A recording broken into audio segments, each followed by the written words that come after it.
हाँ भाई जवानों, आ गया नोटिफिकेशन एसएससी का। देख लिया अपने एग्जाम की डेट। तो क्या प्लान है? पढ़ना है कि नहीं पढ़ना? कामयाब होना है? अपने माँ बाप का नाम रोशन करना है नहीं करना? करना है तो फिर अब लग जाओ पढ़ाई में, खूब जोर लगा दो, जान लगा दो। अगर नहीं कामयाब होना, अपने माँ बाप की इज्जत की आपको कोई परवाह नहीं है, तो फिर जाने दो, कोई बात नहीं। मैं एक रिक्वेस्ट करता हूं सारे स्टूडेंट से जो कि अपनी पढ़ाई को लेकर बिल्कुल सीरियस हैं और वो कामयाब होना चाहते हैं। आप लोग बहुत मेहनत कर रहे हैं, हमें पता है, आप खूब तैयारी कर रहे हैं, मन लगा के तैयारी कर रहे हैं। एक रिक्वेस्ट करता हूं आपसे, छोटी सी एडवाइस देता हूं कि आप अपनी तैयारी को ना रट्टे लगा के मत कीजिए, स्पेशली इंग्लिश को तो बिल्कुल भी नहीं। हाँ रट्टे लगाइए, आप लगाइए, जीके के सेक्शन के लिए आप खूब रट्टे लगाइए, लेकिन इंग्लिश, मैथ्स और रीजनिंग के लिए आपको रट्टे लगाने की जरूरत नहीं है। क्योंकि आप अगर रट्टे लगा के याद करोगे तो जब तक आपका कोर्स कंप्लीट होगा ना, तो हजारों की तादाद में आपको रूल्स याद करने पड़ेंगे और आप भूल जाओगे, आप कंफ्यूज हो जाओगे। इसलिए सही तरीका क्या है कि आप कॉन्सेप्ट को समझें, उसके लॉजिक को पकड़ें। इससे ना आपको भूलने का डर नहीं रहेगा और आप एग्जाम में मिस्टेक भी नहीं करोगे। भाई मैंने एग्जाम क्लियर किया है, इसलिए आपको बता रहा हूं, अपने पर्सनल एक्सपीरियंस से बता रहा हूं, मेरी बात मान लो। तो चलो आज की क्लास को शुरू करते हैं हम और बात करेंगे प्रोनाउन के अगली कैटेगरी की। हाँ उससे पहले एक और रिक्वेस्ट करनी थी आपसे, भाई अगर आपने अभी तक चैनल को सब्सक्राइब नहीं किया तो प्लीज चैनल को सब्सक्राइब करके बेल आइकन को दबा दीजिए, क्योंकि इस चैनल पे हम इंग्लिश ग्रामर का कोर्स कॉन्सेप्ट के बेस पे स्टडी कर रहे हैं, ताकि आपको अपनी प्रिपरेशन में रट्टे ना लगाने पड़े और आप एग्जाम में कोई मिस्टेक ना करें। तो चलो शुरू करते हैं आज की क्लास। आज हम सबसे पहले बात करेंगे डिस्ट्रीब्यूटिव प्रोनाउन की। डिस्ट्रीब्यूटिव प्रोनाउन अपना बिल्कुल वैसा ही है जैसा आपने डिस्ट्रीब्यूटिव का वर्ड का मीनिंग समझा था, डिस्ट्रीब्यूटिव एडजेक्टिव जो पढ़ रहे थे पिछली क्लासेस में, कि क्या करते हैं ये, हम एक एक करके बात करते हैं। These are used to refer things or person one at a time. एक पूरा बड़ा ग्रुप है, उस ग्रुप में हम पूरे ग्रुप को रिप्रेजेंट करना चाहते हैं, पूरे ग्रुप को रेफर करना चाहते हैं, but one at a time, एक बार में हम एक को ही रेफर कर रहे हैं। जैसे मैं कहूं ऑल द स्टूडेंट्स और मैं कहूं ईच ऑफ द स्टूडेंट्स। जब मैं ऑल द स्टूडेंट्स कह रहा हूं तो मैं पूरे ग्रुप को एक साथ रेफर कर रहा हूं। जब मैं ईच ऑफ द स्टूडेंट कह रहा हूं तो मैं क्या कर रहा हूं, उस पूरे ग्रुप को, उसके हर स्टूडेंट को एक एक करके रेफर कर रहा हूं, क्योंकि ये एक बार में एक ही चीज को रेफर करते हैं। इसलिए क्या होते हैं, ये सिंगुलर होते हैं और सिंगुलर ही वर्ब कैरी करते हैं। एक मैंने यहाँ पे फॉर्मूला लिख दिया है, आपको बुक्स में भी मिल जाएगा।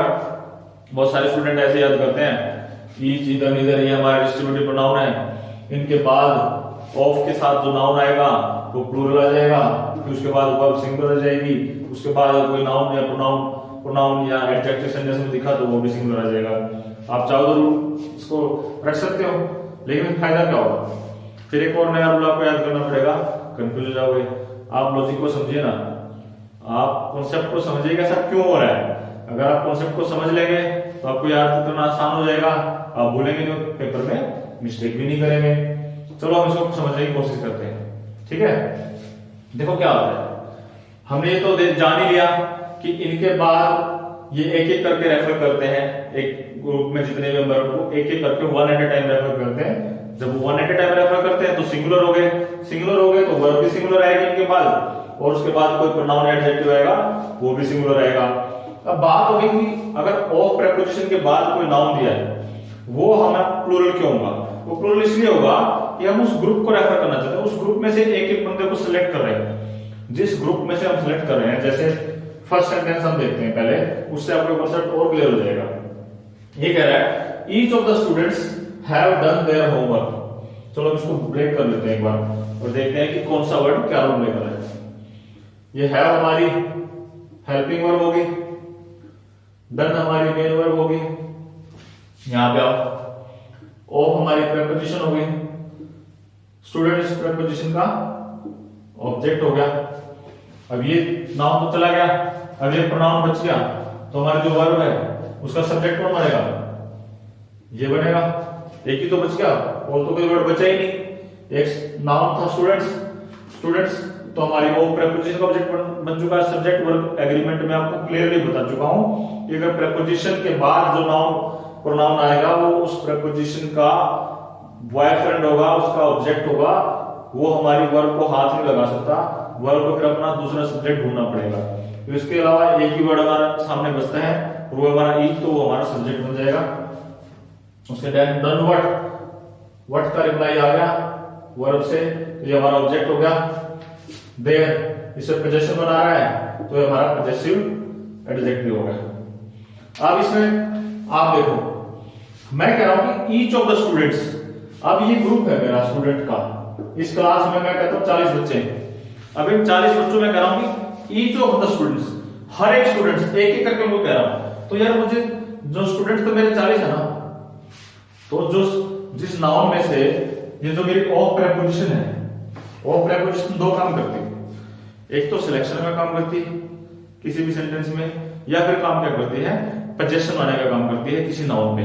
जैसे मैं कहूं दिस पेन, ये जो पेन है, पेन ऑफ विकास, तो इसने क्या किया, इस पेन का ऑफ प्रेपोजिशन है, पेन ऑफ विकास, इस पेन का विकास पे पोजेशन बना दिया। ठीक है। दूसरा काम करती है सिलेक्शन का, कि students, each of the students, यानी कि हर एक स्टूडेंट्स, जितने भी स्टूडेंट्स थे उनमें से हर एक को रेफर करती है। एक को रेफर करने के लिए हमने ईच वर्ड का यूज किया, लेकिन जो हमारा एक्चुअल में जो स्टूडेंट काउंट है वो तो मोर देन वन ही है ना। आप किसी चीज को आपको सिलेक्ट करना है। अगर मेरे पास एक ही पेन है और मैं आपसे कहूंगी सिलेक्ट करो, तो आप क्या सिलेक्ट करोगे, यार एक ही तो है और कोई ऑप्शन ही नहीं आपके पास। अगर मेरे पास 4 पेन हो, आपके पास 4 पेन हो और फिर मैं कहूं आप सिलेक्ट करो उसमें से बेस्ट पेन सिलेक्ट करो, तो आप सिलेक्ट करोगे ना वन ऑफ देम, इतने इनमें से। तो वहां पे आप क्या होगा, तो जिस चीज में से आप सिलेक्ट करोगे वो तो आपको ऑटोमेटिकली प्लूरल ही होगा ना यार। तो इसीलिए क्या होता है कि जब इन प्रोनाउन के बाद, डिस्ट्रीब्यूटिव प्रोनाउन के बाद, ये तीन ही है मेन जो हम जनरली यूज करते हैं, ईच, ईदर और नीदर, इनके बाद ऑफ प्रेपोजिशन के बाद कोई नाउन है तो वो क्या करता है कि वो हमें सिलेक्शन का काम करता है वहां पे, और हम हमारा जो प्रोनाउन है उस सिलेक्शन के को रेफर करेगा, उस सिलेक्शन के उस जो ग्रुप है उसके मेंबर्स को रेफर करेगा। इसलिए क्या होगा, जो हमारा ग्रुप है वो ग्रुप हमारा प्लूरल हो जाएगा। ये इसका कॉन्सेप्ट था। तो इसमें यहाँ पे क्या हुआ, ईच ऑफ द स्टूडेंट्स, ठीक है, ऑफ द स्टूडेंट्स, क्योंकि हम मल्टीपल लोगों की बात कर रहे हैं, वन एट ए टाइम, इस वजह से ये हमारा प्लूरल हो गया, ये ठीक है। अब यहाँ पे इसने क्या किया, इसने वर्ब भी प्लूरल कर दी, लेकिन ये इसका मतलब स्टूडेंट के हिसाब से आगे वर्ब, लेकिन क्या स्टूडेंट्स हमारा ऑब्जेक्ट सब्जेक्ट है इस सेंटेंस का, सब्जेक्ट तो हमारा ईच है, और ईच क्या है, ईच तो सिंगुलर है क्योंकि वो वन एट ए टाइम की बात कर रहा है। तो ये क्या हो जाएगा हमारा, इसको भी हमें सिंगुलर करना पड़ेगा, अपनी वर्ब को भी, ईच हैज डन। अब आगे एक और आ रहा है पोजेसिव एडजेक्टिव। अब ये हर बंदा अपना ही तो काम करेगा ना, वर्ब या किसी दूसरे का भी कर देगा। तो ये वाला जो हमारा यहाँ पे प्रोनाउन है ये भी सिंगुलर हो जाएगा, और हैज डन हिज होमवर्क, हम बोलेंगे each of the students has done his homework, यानी कि हर स्टूडेंट अपना काम होमवर्क कर चुका है।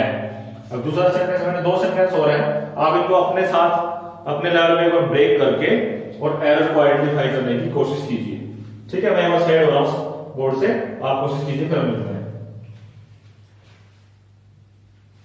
आ जाओ, ब्रेक करते हैं। लीड हमारी वर्ब हो गई, टू हमारी प्रेपोजिशन हो गई, ये इस प्रेपोजिशन का ऑब्जेक्ट होगा।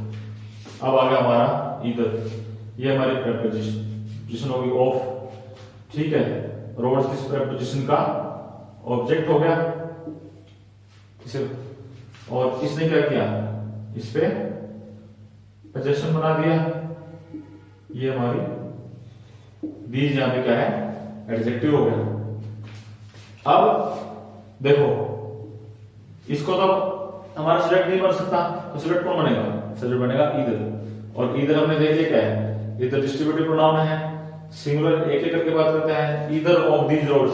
जब अभी ध्यान रखिए, जो हमारा ईदर है, ईदर का मीनिंग है 1 आउट ऑफ 2। और हमारा जो नीदर का मीनिंग है नो वन आउट ऑफ 2, यानी कि इधर पॉजिटिव में यूज हो जाएगा कि दोनों में से कोई एक, और नीदर नेगेटिव में यूज हो जाएगा कि दोनों में से कोई भी नहीं। तो यहां पे कहना चाह रहा है कि दोनों में से कोई एक रोड लीड टू शिमला। तो यहाँ पे अलग, जो कि हमें इधर से पता चल गया दो की बात हो रही है, तो यहाँ पे हमें अलग से 2 रोड लिखने की जरूरत नहीं है, हम ऑटोमेटिकली समझ जाएंगे कि 2 की बात हो रही है, कि दोनों में से कोई एक जो रोड है वो शिमला को जाता है। तो हमें पता चलेगा कि कोई एक है, एक की बात हो रही है, तो सिंगुलर हो जाएगा, तो वर्ब भी हमारी इसको एस लगा देंगे, लीड्स टू शिमला हो जाएगा। ठीक है, नेक्स्ट वाले का ये हमारी हेल्पिंग वर्ब होगी, ये हमारी मेन वर्ब होगी। Neither of the employees have received there salary, यानी कि लॉकडाउन में यार बहुत सारी कंपनीज ने लोगों को घर बिठा दिया है और क्या कर रहे हैं, उनको सैलरी भी नहीं दे रहे हैं। वही हम यहाँ कहना चाह रहे हैं कि कोई 2 एम्प्लॉइज हैं, हम कहेंगे उनमें से किसी को भी अपनी सैलरी नहीं मिली है, तो ओ हमारा प्रेपोजिशन हो गया, एम्प्लॉइज यहाँ पे क्या हो गया, इस प्रेपोजिशन का ऑब्जेक्ट हो गया, ऑब्जेक्ट हो गया, तो सिर्फ एक ही वर्ड बच गया। ये तो इसका सब्जेक्ट बन नहीं सकता हमारे वर्ब का, सब्जेक्ट क्या बनेगा, नीदर बनेगा। नीदर हमारा सब्जेक्ट बनेगा, नीदर का हमें पता है डिस्ट्रीब्यूटिव प्रोनाउंस है, एक एक करके बात करता है, एक एक करके बात करता है, तो हमारी जो वर्ब है वो भी क्या हो जाएगी, सिंगुलर हो जाएगी। हम यहाँ पे बात करेंगे हैज रिसीव्ड। अब आगे देखो, रिसीव्ड बट ये हमने आगे ब्रेक नहीं किया था, रिसीव्ड द सैलरी ऑब्जेक्ट हो गया, ये सिर्फ पोजीशन बनाने वाला पॉजेसिव एडजेक्टिव हो गया। अब ये जो हमारा एडजेक्टिव है देयर सैलरी जो पोजीशन बना है, अब ये भी तो सिंगुलर आएगा ना, क्योंकि हर बंदा अपनी तो सैलरी रिसीव करेगा, क्या वो किसी दूसरे की सैलरी थोड़ी ना रिसीव करेगा, एक बंदा तो अपनी खुद की सैलरी रिसीव करेगा। तो यहाँ पे हम करेंगे इसका जो सिंगुलर फॉर्म आ जाएगी हिज सैलरी, यानी कि neither of the employees, employees plural है क्योंकि 2 है, 2 में से एक की बात हो रही है, एक टाइम पे एक, none of them, none of the 2, एक बार में एक ही बात हो रही है, ना तो उसको मिली सैलरी ना ही उसको मिली सैलरी, इसलिए क्या हुआ, ये हमारा दो थे टोटल, ये सिलेक्शन के लिए, ये हमारा जो नाउन है ये प्लूरल हो गया, उसके बाद वर्ब सिंगुलर, और उसके बाद वाला एडजेक्टिव भी हमारा सिंगुलर हो गया, पॉजेसिव एडजेक्टिव जो था वो भी हमारा सिंगुलर हो गया। अब आपने एक चीज दिमाग में आई होगी कि यार ये जो हमने वर्ड यूज किए ईच, एवरी, ये तो हमने एडजेक्टिव में ही पढ़े थे ना, बिल्कुल भाई साहब, हम यही तो कहते हैं ना कि इंग्लिश लैंग्वेज में ये जरूरी नहीं है कि किसी भी वर्ड का आप पार्ट ऑफ स्पीच डिफाइन कर दोगे, हर सेंटेंस में वर्ड का रोल डिफाइन करेगा कि उसका पार्ट्स ऑफ स्पीच क्या है। इसलिए हम कहते हैं कि आप रूल्स के रट्टे मत लगाओ, रूल्स के रट्टे लगाओगे तो यही कंफ्यूजन में सारी जिंदगी निकल जाएगी और आप एग्जाम में मिस्टेक कर दोगे। रूल्स के रट्टे लगाने से आप कंफ्यूज हो जाओगे, इसलिए हर बार कॉन्सेप्ट को समझो, कॉन्सेप्ट को समझेंगे तो हमें पता चल जाएगा कि कहाँ पे जो सेंटेंस जैसे ईच है कहाँ पे वो एडजेक्टिव है और कहाँ पे वो प्रोनाउन है। कैसे पता चलेगा, इस केस में ईच यहाँ पे प्रोनाउन है, क्यों है, क्योंकि प्रोनाउन क्या होते हैं, नाउन की जगह पे आते हैं, और एडजेक्टिव क्या होते हैं, नाउन के साथ आके नाउन को क्वालिफाई करते हैं। ये सेंटेंस देखो, each boy of this class is intelligent, मैं कह रहा हूं कि इस क्लास का हर लड़का इंटेलिजेंट है। यहाँ पे क्या हो रखा है, यहाँ पे देखो इस ईच के साथ एक नाउन दे रखा है बॉय, तो इस बॉय को ये ईच क्वालिफाई कर रहा है यहाँ पे। अगर ये अकेला होता तो कोई बात नहीं थी, अगर ये अकेला होता, जैसे यहाँ पे अकेला है, इसके बाद कोई नाउन नहीं, तो यहाँ पे क्या है, खुद एक प्रोनाउन है, ठीक है, सब्जेक्ट का काम करे। यहाँ पे क्या कर दिया, ये जो बॉय है, जो नाउन है, इस नाउन को क्वालिफाई करे, इसके बारे में बता रहे कि ईच बॉय, हर एक बॉय, तो यहाँ पे क्योंकि इसके साथ नाउन कैरी हो रखा है, तो यहाँ पे ये हमारा एडजेक्टिव है, यहाँ पे हमारा प्रोनाउन है। तो ये थी हमारी आज की क्लास, आपको कैसी लगी मुझे कमेंट करके जरूर बताइएगा। अगर अच्छी लगी तो अपने मैक्सिमम फ्रेंड्स के साथ इसे शेयर कीजिए और चैनल को सब्सक्राइब करके बेल आइकन को जरूर दबाइए। आपसे मुलाकात होगी अगले लेक्चर में नए कॉन्सेप्ट के साथ, तब तक के लिए हमें इजाजत दीजिए। Good bye, take care.